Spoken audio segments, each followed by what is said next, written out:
पूरे मामले को देखते हुए सरकार भी संजीदगी दिखा रही है। खबरों में आगे बढ़ेंगे, बात करेंगे वक्फ बिल को लेकर जम्मू कश्मीर विधानसभा में जमकर हंगामा हुआ। सत्ताधारी नेशनल कॉन्फ्रेंस और अन्य निर्दलीय विधायकों ने कश्मीर में बैठक की और विधानसभा में वक्फ बिल के खिलाफ रेजोल्यूशन लाने की बात कही थी। नेशनल कॉन्फ्रेंस के नेता तनवीर सादिक वक्फ बिल के खिलाफ स्थगन प्रस्ताव लाने की मांग कर रहे हैं। कांग्रेस और नेशनल कॉन्फ्रेंस और पीडीपी के विधायकों ने इस बिल को वापस लेने की मांग की है। इन पार्टियों का यह कहना है कि यह कानून मुसलमानों के हक में नहीं है। देखिए, ये मुसलमानों की विरासत है और जब कानून नहीं था, कॉन्स्टिट्यूशन नहीं था मुल्क में, तब इन ज़ियारतों की वजह से, मस्जिदों की वजह से, इन वक़्फ़ की वजह से इस मुल्क में इंसानियत रही, भाईचारा रहा।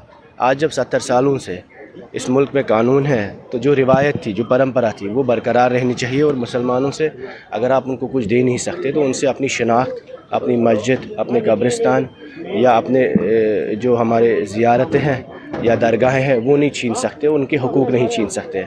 हम समझते हैं कि इस मुल्क में भाईचारे के लिए इन जगहों का होना, इंसानियत के लिए इन जगहों का होना बहुत अहम है।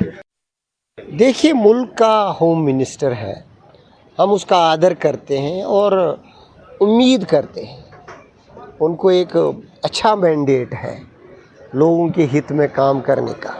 यहाँ जम्मू कश्मीर के अपने मखसूस मसाइल हैं, उनको समझने की ज़रूरत है, उन पर पूरा खरा उतरने की ज़रूरत है। अगर सरकारें लोगों की एस्पिरेशंस की भावनाओं का ख्याल नहीं रखेंगे तो उस सरकार से नाउमीदी पैदा होती है। And I hope that home minister this time on his visit will not disappoint people of Jammu and Kashmir. He will keep his commitment. हमारा हक बनता है, हमारा जमहूरी हक है प्राइवेट मेंबर्स बिल करना। हम उम्मीद करते हैं कि स्पीकर साहब जो हमारे अलग अलग मेंबर्स ने प्राइवेट मेंबर्स बिल लाई हैं या रेजोल्यूशन लाए हैं उनको एक्सेप्ट करें। उसमें स्टेटहुड की भी बात है, उसमें वक्फ अमेंडमेंट बिल की भी बात है। उम्मीद करते हैं कि स्पीकर साहब यहाँ के जो सेंटिमेंट है उनको मद्देनज़र रख के एडमिट करें और हमको उसके ऊपर डिस्कशन करने का मौका। हमने पार्लियामेंट के ख़िलाफ़ नहीं है, लेकिन हम समझते हैं कि 300 पार्लियामेंट मेंबर्स ने इसको अपोज भी किया है, उसको मद्देनज़र रख के इस हाउस में भी अपना एक जो सेंटिमेंट है वो आगे कर। हमने बड़ा स्पष्ट कर लिया कि देश की पार्लियामेंट ने जो डिसीजन कर लिया है उसको कभी भी जम्मू कश्मीर की विधानसभा में हम चर्चा में नहीं लाने देंगे। Bharatiya Janata party tooth and nail उसका विरोध करेगी और इनको हमें फेस करना पड़ेगा। सर, वक्फ का बिल जो कि पार्लियामेंट में पास हुआ उसको लेकर यहाँ पर इस तरह से बहस करनी, कहीं ना कहीं टाइम वेस्ट करने की। देखिए, मैं तो समझता हूँ ये आज बड़ा अच्छा दिन है। हमारे ऑनरेबल स्पीकर ने ऑन द चेयर ये माना है कि वक्फ बिल अब एक्ट बन चुका है, अब कानून बन चुका है और अब मैटर सब जुडाइज है, अब वो यहाँ चर्चा में ला नहीं सकता।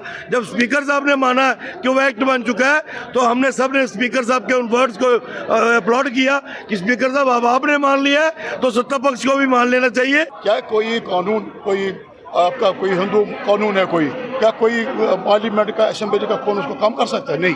या कोई कानून बनेगा कि नमाज में पढ़ो, ये हो सकता है? दुनिया का अगर कानून इतना बड़ा भी, अगर अमेरिका भी कानून बनाएगा कि नमाज मत पढ़ो, ये हो सकता है? ये मजहबी मामला होते हैं, इनमें मजहब मामला सेंसिटिव इशू है। या कोई भी मजहब हो, मुस्लिम मजहब हो, हिंदू मजहब हो, सिख मजहब हो, क्रिश्चियन मजहब हो, जैन हो या लादीन जो भी है, ये मजहबी मामलों में कोई कानून नहीं चलता। नहीं, उठा बहुत सारी असेंबलीज़ में ये मुद्दा उठा, क्योंकि कुछ असेंबलीज़ जो है इस वक्त जो है हाउस चल रहा है और कहीं कहीं जो है इस वक्त हाउस नहीं चल रहा है। इस वजह से आपने देखा होगा कि हर स्टेट में जो है इसका विरोध नहीं हुआ। बट हम चाहते हैं कि जो ये कानून बना ये वापस होना चाहिए। ये कतई तौर हमें मंजूर नहीं है, ये बिल्कुल एक पर्टिकुलर एक कम्युनिटी मुसलमानों के खिलाफ बनाया गया कानून।